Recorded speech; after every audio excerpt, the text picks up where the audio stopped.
Portavano via di tutto dalla mensa dell'ospedale di Gela, prodotti alimentari e materiali di vario genere. Un danno enorme svelato dai carabinieri del comando provinciale di Caltanissetta, che sono riusciti a piazzare alcune telecamere all'interno della cucina della struttura sanitaria. La procura di Gela ha notificato un provvedimento di chiusura delle indagini per 36 persone, al centro dell'inchiesta alcuni dipendenti della ditta incaricata della sanificazione e del supporto alle cucine, che potevano contare sulla complicità di alcuni dipendenti dell'ospedale.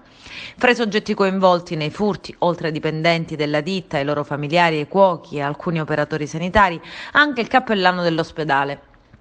In 2 mesi sono stati registrati oltre 500 sottrazioni, è stato calcolato un danno di 24.000 euro. I prodotti rubati venivano nascosti all'interno di sacchi di plastica neri. Gli indagati provavano a farli passare per rifiuti, per operare indisturbati.